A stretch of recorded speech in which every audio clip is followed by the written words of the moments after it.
Hello friends, welcome to cook with தயாலின் channel. இன்றைக்கி நம்ம மெது வடை எப்படி செய்யலான்னு பார்க்கலாம். அதுக்கு இந்த பவுலில் நான் உளுந்து எடுத்திருக்கேன். அதை நல்லா தண்ணி விட்டு 2-3 தடவை வாஷ் பண்ணி எடுத்திருக்கேன். இதை 5 மணி நேரம் ஊற வச்சு எடுத்துக்கலாம். எலும்பு தேயுது அப்படின்னு சொல்கிறவங்க கூட இதை நல்லாவே சாப்பிட்லாம். இது உளுந்தில் இருக்கிற நிறைய பெனிஃபிட்ஸுங்க. இதில் எனக்கு தெரிஞ்சதை மட்டும் உங்கள்கிட்ட ஷேர் பண்ணியிருக்கேன்.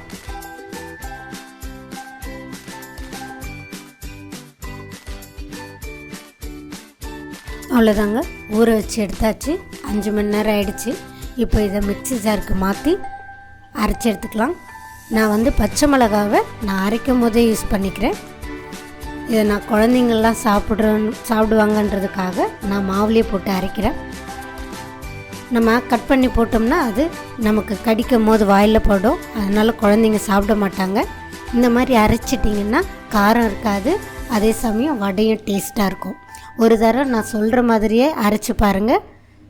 இந்த மெத்தட்லேயே நீங்கள் ஃபாலோ பண்ணுங்கள், வடை நல்லா டேஸ்ட்டாக இருக்கும்.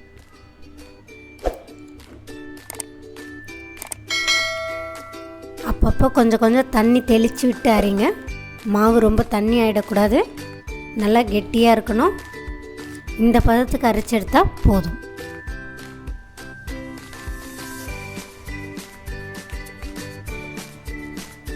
இதை ஒரு பாத்திரத்துக்கு மாற்றி எடுத்துடலாங்க. செஞ்சு சாப்பிடுங்க. இந்த அளவுக்கு அரைச்சி எடுத்துக்கிட்டால் போதுங்க. தண்ணி ரொம்ப சேர்க்கக்கூடாது. தண்ணி நிறைய சேர்த்தோம்னா வடை நிறைய எண்ணெய் உறிஞ்சோம். அதனால் நான் சொன்ன மாதிரியும் இந்த மெத்தட்லேயே அரைச்சி எடுத்துக்கோங்க. எப்போவுமே மெது வடைக்கு தண்ணி தெளித்து தான் அரைக்கணும், தண்ணி ஊற்றக்கூடாது. ஒரு மீடியம் சைஸ் வெங்காயம் எடுத்திருக்கேன். அதை நல்லா பொடியாக கட் பண்ணி எடுத்துக்கலாங்க.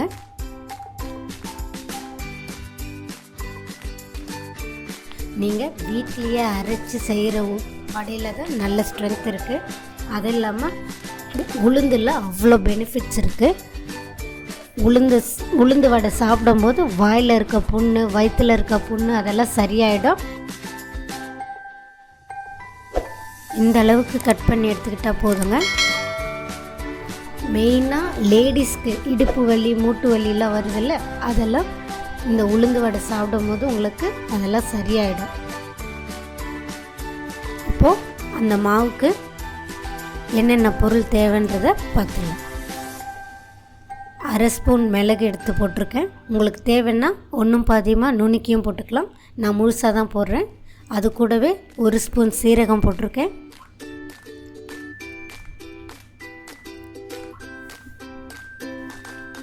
சின்ன துண்டு இஞ்சி பொடியாக நறுக்கி போட்டிருக்கேன்.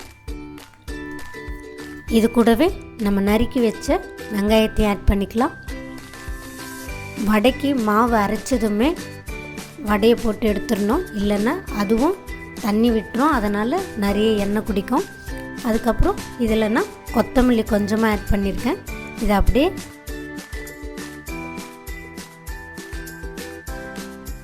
ஒரு கிளறலாம். இந்த ஸ்டேஜில் கொஞ்சம் பெருங்காயத்தூளும் உப்பும் சேர்த்துக்கலாம்.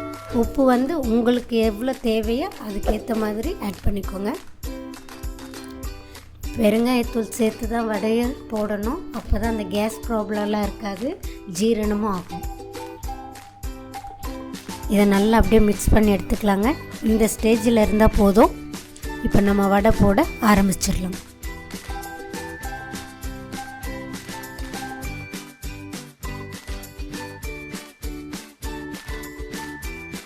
அடுப்பை பற்ற வச்சு ஒரு பாத்திரம் வச்சுக்கலாம். அதில் தேவையான அளவு எண்ணெய் ஊற்றிக்கலாம். அந்த எண்ணெய் சூடானதும் நம்ம வடையை போட்டு எடுத்துக்கலாம். இந்த அளவுக்கு எண்ணெய் சூடாகணுங்க. சூடானதும் நம்ம ஒரு வடையை போட்டு எடுத்துடலாம். எண்ணெய் சூடாயிடுச்சு. இப்போ நம்ம வடையை போட்டு எடுத்துக்கலாம். சிம்லேயே வைங்க, இல்லை ஹையில் வச்சிங்கன்னா வடை மேலே சீக்கிரமாக கருகிடும், ஆனால் உள்ளுக்குள்ளே வேகாது. அதனால் கொஞ்சம் லோ ஃப்ளேம்லேயும் மீடியம் ஃப்ளேம்லேயும் அதுக்கேற்ற மாதிரி வச்சுக்கோங்க. வடையை அப்பப்போ திருப்பி விடுங்க. ஒரு நிமிஷம் கேப் விட்டு திருப்பி விடுங்க. உங்களுக்கு வடை நல்லா முறுமுறுன்னு வேணும்னா நான் சொல்கிற டிப்ஸை ஃபாலோ பண்ணுங்கள். இது கூடவே நீங்கள் 1 ஸ்பூன் அரிசி மாவு, பச்சரிசி மாவு சேர்த்து அரைச்சிங்கன்னா மாவோட மிக்ஸ் பண்ணிக்கோங்க. இல்லைன்னா அரிசியாகவும் நம்ம உளுந்து அரைக்கும் போது ஆட் பண்ணிக்கோங்க. அந்த மாதிரி சேர்த்திங்கன்னா உங்களுக்கு நல்ல எண்ணெய் குடிக்காத மொறுமொறுன்னு மெது வடை கிடைக்கும். வடை வேணும் அப்படின்னு சொல்லிட்டு கடையில் வாங்கி சாப்பிடாதீங்க, அதில் ஹெல்த்தியாகவே இருக்காது. அதனால் நீங்கள் எப்போ தேவையோ அப்போ வீட்லேயே நல்லா ஹெல்த்தியாக அரைச்சி வடையை. அவ்வளோதான் ஃப்ரெண்ட்ஸ், நல்லா சுவையான மெது வடை ரெடி ஆயிடுச்சு. நல்லா மொறுமொறுன்னும் இருக்குது, அதே சமயம் எண்ணெய் குடிக்காமலும் இருக்குது.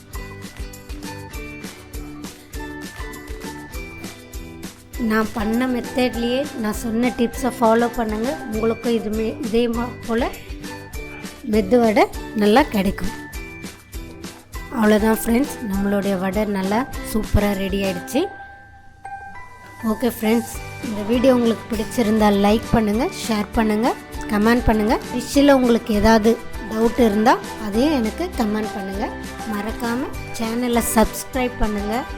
பக்கத்துலேயே இருக்க பெல் பட்டனை கிளிக் பண்ணுங்கள். தேங்க்யூ ஃப்ரெண்ட்ஸ், நெக்ஸ்ட் வீடியோவில் பார்க்கலாம். பாய்.